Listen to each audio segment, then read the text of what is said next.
Welcome back to AutoTechNick and another shop update. We have plenty going on in the shop this week and I have a lot to update you guys on. So without further ado, let's dive on into it.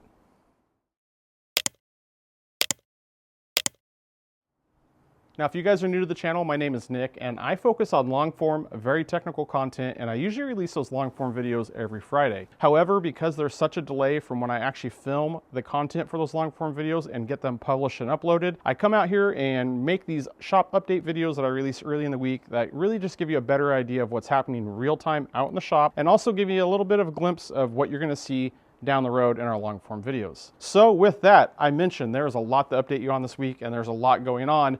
And actually it is Monday and I am usually not out in the shop on Mondays. As you can see, I actually have my wife's car here in the shop. I need to get this thing serviced and get her up to snuff. So I have to be doing a timing belt, oil change, and some brake pads.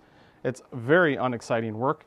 And I'm actually not really gonna film anything at all today. I'm just gonna hunker down and focus on getting that thing taken care of. Then I'll see you guys back out here tomorrow morning where we can discuss what's actually going on with the Ferraris in our shop and really what we have ahead of us for this week and what we have to look forward to in the coming weeks. So this is not the start that I was looking for at all. Popped the top engine cover and lo and behold right there, we have Master Splinter that's been hanging out. At least he's dead, but man, I absolutely despise rodents. I think anyone that's been a technician or a mechanic for any period of time and has worked on cars and sees the kind of damage that these guys end up doing can attest that I absolutely just despise them. They do so much damage to cars. They make everything stink and smell. They crap everywhere. I am glad that he is dead because if he was alive, rest assured, I would have took care of him. I guess I'll start by getting that cleaned up. Not the way I wanted to start this job at all. Wifey's gonna owe me big time. Well, welcome back to our regularly scheduled programming. It is now Tuesday morning, which is our normal start of the work week out here in the shop. Yesterday went actually really smooth. I got a lot done, which it's always astonishing on how much quicker I can work through things on regular cars versus what it takes to get stuff done on a Ferrari. For example, on the wife's car, we did the timing belt service, front brakes, rear brakes, a brake flush, rear differential oil change, and a regular engine oil change, and got all that knocked out yesterday easily with plenty of time to spare in the day. That takes so much longer on the Ferraris. It's always just wild to me that just how much longer it takes to work on those cars. Honestly, I had been kind of kicking that can down the road for a while, so it was time to get it in here, get it all sorted, and get her taken care of and back out on the road. Now that we're back in here on our regular work week, it's time to get you guys up to speed with what we're working on out here in the shop. But before we do, I actually want to talk about something that's pretty unique and cool that I got to do earlier this summer, and that is my first podcast that I was a part of. So when I was back in Laramie, Wyoming at WyoTech this summer for the Hall of Fame induction, I actually was able to sit down with the marketing director, Ashley Chitwood, and we ran through and filmed a quick little podcast and really just talking about my time, why I decided to go to WyoTech, what I got from WyoTech, and then my life and career post WyoTech. So my career from working through as an early technician for BMW, getting into working as a Ferrari entry-level technician up to a master technician and to where I was competing in the Ferrari competition, which they call the Testarossa Awards, against the 12 other top technicians around the world. So it's a pretty awesome podcast. You definitely might want to go just check it out, hear a little bit more about my story and get some insight than me. So I'm going to drop a link down below in the description, and also I might hit a link up here that you guys can go follow and go check it out. That podcast, you can find it on any of the normal podcast sources. They also have their own dedicated YouTube channel for it, which is the Know Your Brand podcast. A lot of other great guests on there with a lot of different careers and experiences, but all of us have come from the same school, so definitely go check it out and take a peek. With the podcast out of the way, let's talk about what's going on in the shop. And as you guys can see in the background, we have our 355 that's here from Houston, Texas for its major service. We made some pretty good progress on it last week. You can see we have her put away under the cover and we have the drivetrain out of the car already. There was kind of a bit of a push to get the drivetrain up and out of the car. Really, I needed to get in and inspect our clutch situation so that way I could revise the final estimate for the customer and we can kind of narrow in the overall scope of work that we're going to be doing to the car. This one's a bit of a unique situation because of this car, its history, its use. It's seen a tremendous amount of track time, and the client has sent the car up here to me. He does have a very specific budget that we're working within to try to keep on all the work that we're doing. So we're kind of having to pick and choose on what work I'm going to take care of while the car is here and what items he's able to work on and take care of himself once the car is back in Houston. So that means we're not fixing everything that we find on the car right here, right now, and we're trying to maximize my efforts and time and skill on the things that he can't or doesn't want to do when it's back in Houston. We're still kind of going back and forth. I've been talking to him almost daily. We're just kind of trying to fine tune it and get it narrowed down. I think we're almost at to the point where we are going to be able to agree on exactly what's going to happen to the car. So for now, it's just going to sit here and wait. We might be back on this car later this week, but I'd really like to have that list of repairs completely finalized before I dive in. Although from the way the conversations are going, I know that I'm pretty free and clear to get into doing the belt service, and there's not going to be any overlapping work or anything that's going to have us held up there. So we could potentially move in and jump straight into getting the belts replaced, cams degreed, valve covers removed, reinstalled, all the associated work with that. But our timing actually works out really nicely because you guys can see, one, the 456 is in the center of the shop. And as I'm saying this, I'm not even realizing the mention that the 34 Ford that has been in the shop for months, it's finally gone. Last week, I was able to finish the car up and deliver it back to the client. He has it back at his house. So he's excited. He's very happy. Got the car done, got the brakes fine-tuned and finalized. And I have some breathing room once again. Now that the Ford is gone, you can also see that I got the 456 pulled all the way over, and that is because our shock finally came back. So our timing of things is working out really nicely. This is the missing link to get this car finished up. So this shock right back here just got rebuilt. I need to get it reassembled back into the car and then get the self-leveling suspension bled.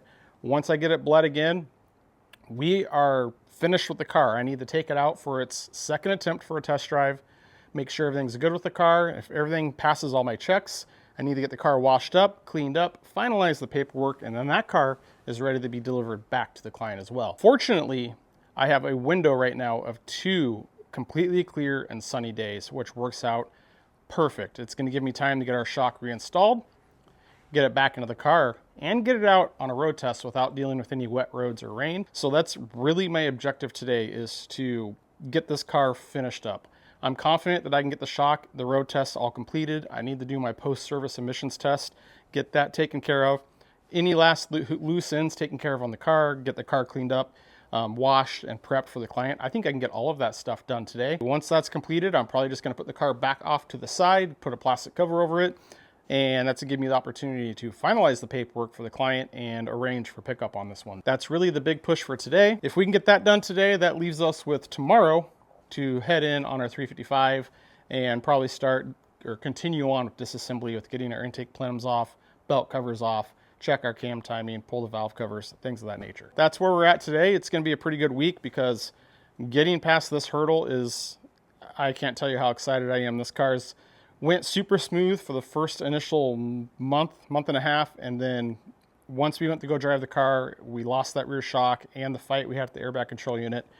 It's been frustrating to get this one wrapped up. So we're close. Fingers crossed. Hopefully everything pans out like it should. That means I need to just jump on this one, get to it, and we'll see how this day takes me. See if we hit our objective of finishing up the 456. Absolutely incredible. It's been a while since I've had a car fight me like this 456. I got the shock and spring all reassembled, no problems there. Got it back into the car, not a big deal. Reconnected my hydraulic line from the shock to the accumulator. Again, everything as planned. Very straightforward work. Got the car running, used the floor jack you can see here, lifted the car up, lowered it back down. That cycled my suspension, which runs the leveling switch on the rear sway bar, which runs the valve. Basically, that bleeds all the air out of the system, fills the rear shocks with fluid, sets the car at the correct ride height. I got that taken care of. I actually went through and pulled my seat covers out of the car, pulled my floor mats out of the car, got everything buttoned up, topped off my fluid levels. You guys can see I got the GoPros and all my cameras mounted in the car, ready for the final test drive. I was like, we're there after all this work. I pull the car forward out of the shop, jump out of the car to close the shop doors. What do I see sitting right here in this corner of the shop? A big puddle of ATF. You have to be kidding me. So we clean all that back up. We don't go on our test drive, bring the car back in, go figure. And what did I end up finding? One of my crush washers, I don't know what is going on with it, but if you guys can see, it like crushed unevenly. You can see like that ridge right there, right on the top. And it was leaking where the hydraulic line goes into the shock. Something so simple. Those are brand new crush washers I replaced. And visually, I could see nothing wrong with them whatsoever. When I got under there, the line was connected. I could see where the fluid was leaking. So then I had to get the car jacked back up, get under there, take the line back off, which bleeds all my fluid out of the system. I found the crush washer, installed 2 new crush washers on that hose to the shock body, put it back on, ran through the car, re-bled the system, but I was out of ATF, so then I had to run to the store and get more ATF for the system. Got that all taken care of. I was able to test drive the car, but it's so late I wasn't able to record.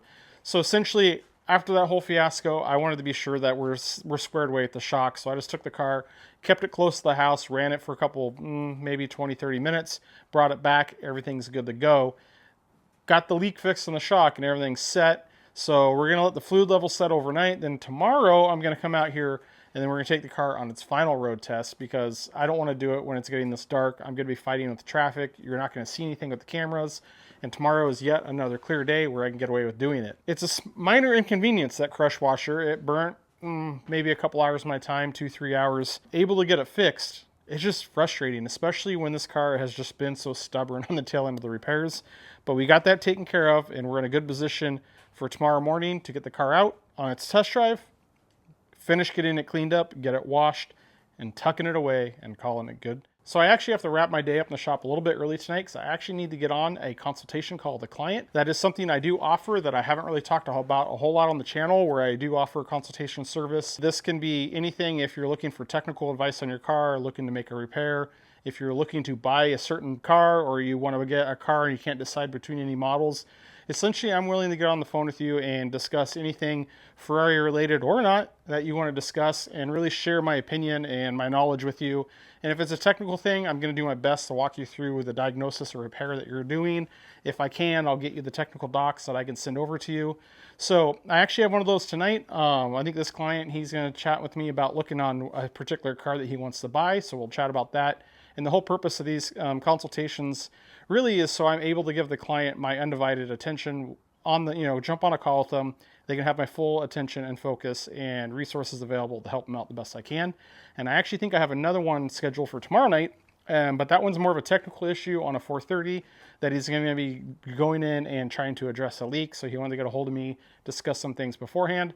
So since I have that consultation tonight, I'm going to kind of stop early, get everything cleaned up, jump on the phone with that client, give him my full attention. And I think with that, I will probably see you guys out here tomorrow morning. Probably see you guys post road test in the 456, and hopefully I'll be out here smiling and in a good mood. So we'll see you guys in the morning. Happy Wednesday morning, guys. So we're back out here in the shop, and we have a little bit of a late start today because I started my morning off with yet another consultation. So I finished my evening or yesterday off with a consultation, and that one I mentioned was more salesy. Meaning the client was looking to purchase his first Ferrari, and he had several questions regarding 3 different models that he's considering. He's very sentimentally drawn to a 328. He's also considering a 355, and he was as well drawn to a 430. So those are 3 very different cars. And so we spent most of the time just talking about the main differences, what he could expect service-wise from the 3 different cars, kind of pros or cons, and really just did my best to educate him, to kind of help him narrow down which car and what he should be looking for in that car, which is going to be best for him. So that went really well. Enjoyed it. Easy conversation. It's always great to talk to the guys. And this morning was a technical one. So this one was on a 430 with a differential oil leak. So we just ran through on what he's going to need to do because he's going to be tackling that repair himself. And I just gave him some tips and pointers, and also shared some documentation with him to kind of give him a little bit better of an idea of what he's going to be getting into once he starts those repairs on his car.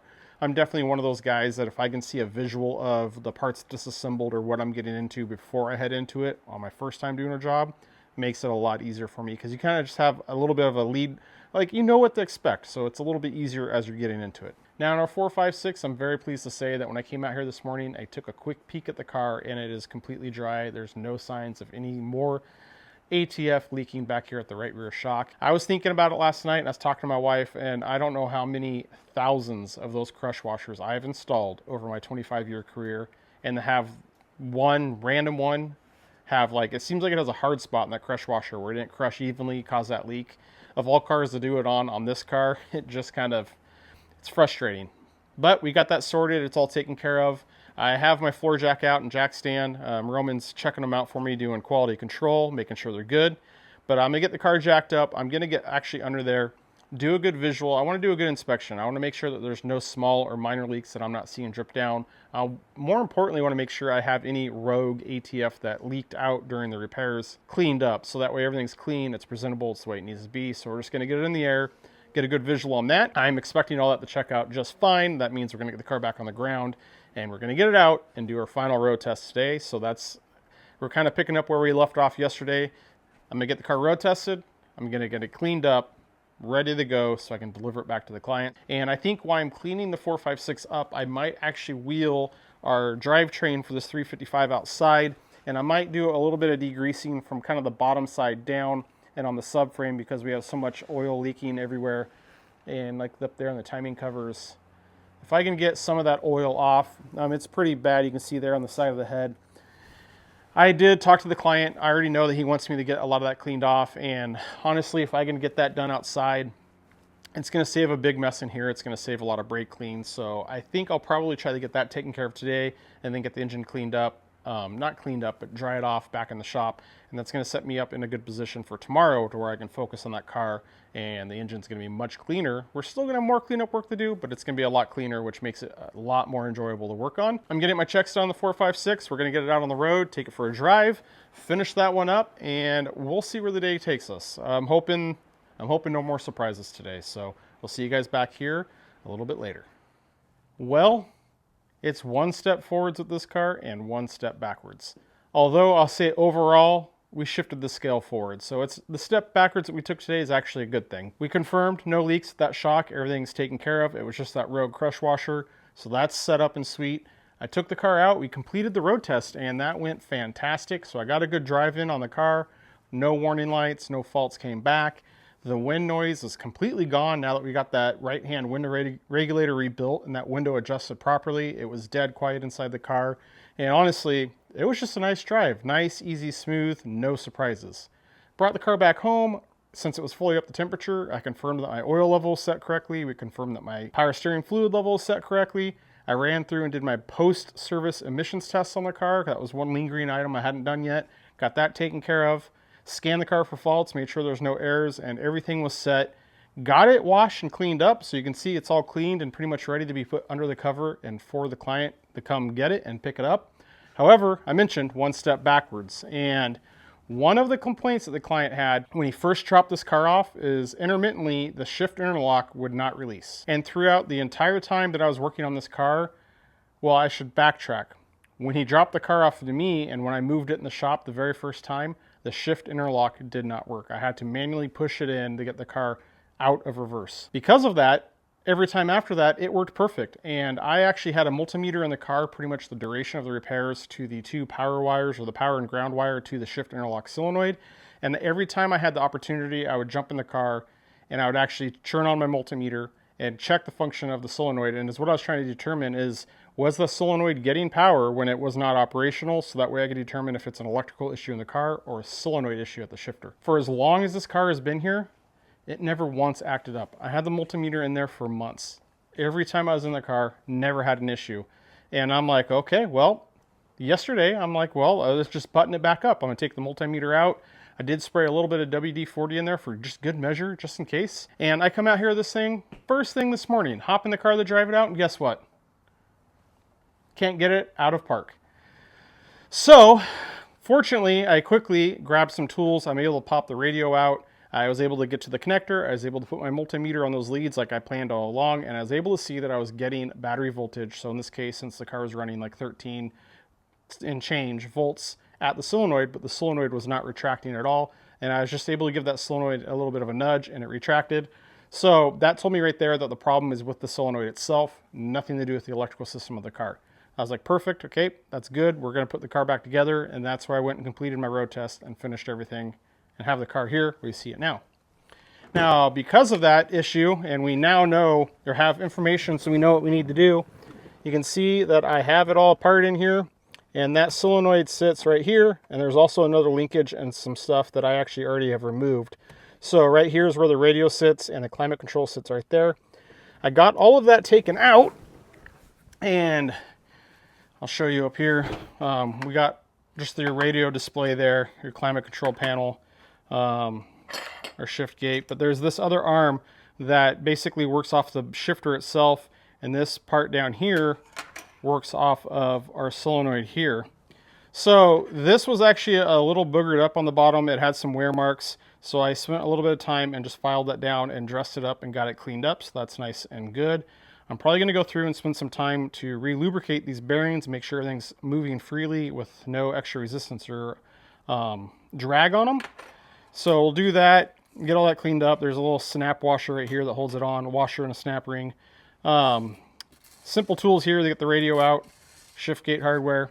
But the real key is our solenoid here, and you can see it's just a basic electromagnetic solenoid. There's nothing fancy, and it has a shaft that runs all the way through. And you can see that it's functioning nicely, very smooth right now. Just like the other lever piece that was on the shifter, this was a little kind of boogered up on the bottom.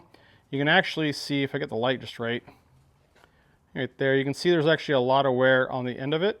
I cleaned that up the best I could, and I've been actuating it, and it's actually what I've been doing here for quite a while today, actually, is I've been applying some PB Blaster right up there on the top of this, and I've actually been actuating this, trying to get that PB Blaster to soak down into the inside. And really, is what I'd like to see is I'd like to see that PB Blaster come down on the other side of the shaft, so that way I know I have everything on the inside cleaned and lubed. So a good penetrating oil just to get in there. And I keep spraying it on there, and it keeps shooting in.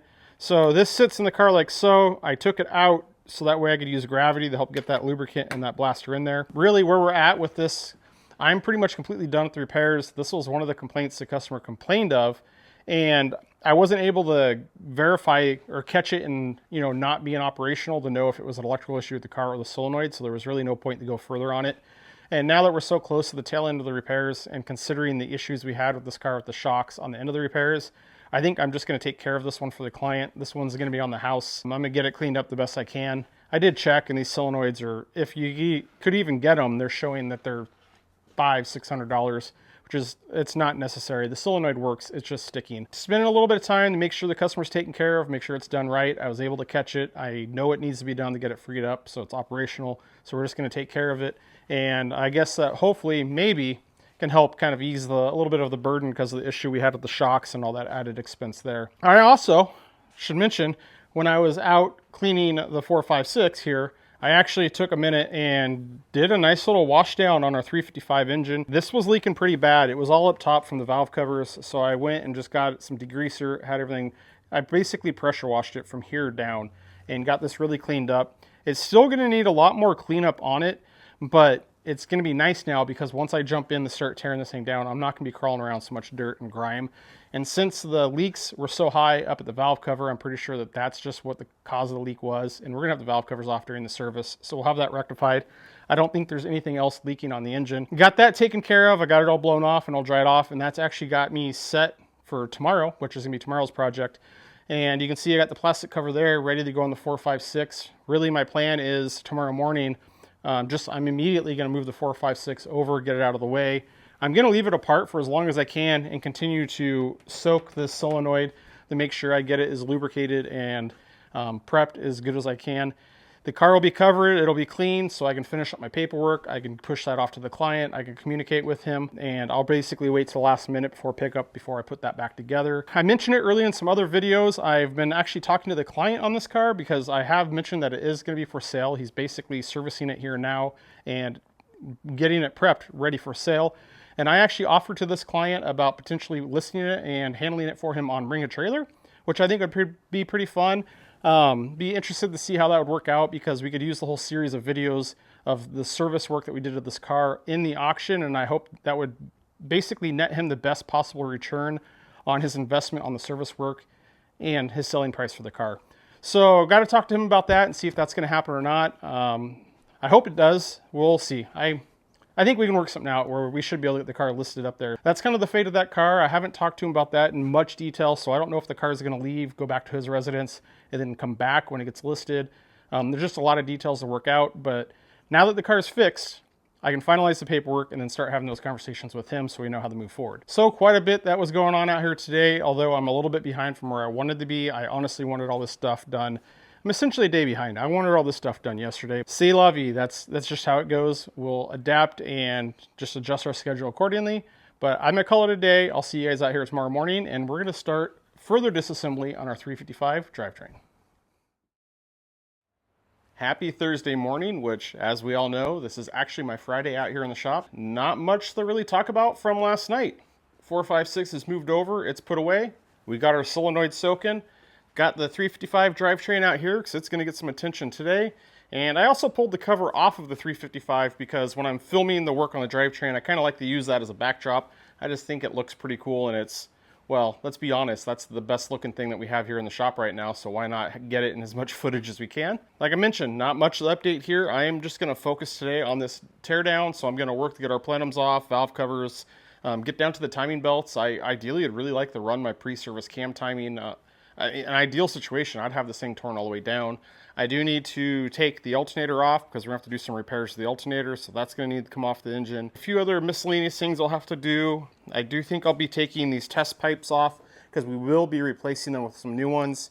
These ones are some older, they look like homemade units, but the clamps that go on down here did not fit tight at all because this diameter is wrong. I was actually able to pull them off all the way, and the bolts on them are tightened so far where we're running the risk of cracking those clamps. So it's one of those things. I talked to the client, we have everything apart. If you get another set of test pipes, I can toss them in, and it's gonna, the main problem with the looseness there is when this was all installed in the car, I actually was able to take the muffler and move it quite a bit, and is what we don't want is that muffler shifting once everything's reassembled, getting into like the bumper or something and melting it or causing any kind of damage to the car. So it seems like a minor thing to have to worry about, but it's actually kind of a big deal. So we will make sure it's taken care of and the client has a car that's reliable, set, and trouble-free in the long haul. We're just going to get cracking on this. We're going to get going, starting off a whole new video today on this teardown, and we're going to see how far we get. I'll bring you guys back here later tonight and we'll recap the week. Well, it's dark out. That means we're at the end of our day today on Thursday. Again, my essential Friday out here in the shop. And where'd we end up with the 355? Well, yes, made lots of progress, and I actually got to the point I wanted to, which is with it fully disassembled, timing belts off, all of our cam seals out, ready to start the process of cleaning things up, getting all this grease and grime off of it, getting it cleaned, prepped, and ready for reassembly next week. I mean, next week I should be free and clear to run through and get it reassembled, get the new belts on, new tensioners, run through the cam timing, get our cam covers back on the engine, essentially get as far as I can until I have the final word from the client on what else we're going to be doing to the car. I will say on the teardown, I did run across several more things that we didn't have planned for. A lot of rubber and plastic items, like our vacuum hoses for the ITBs, they're cracking.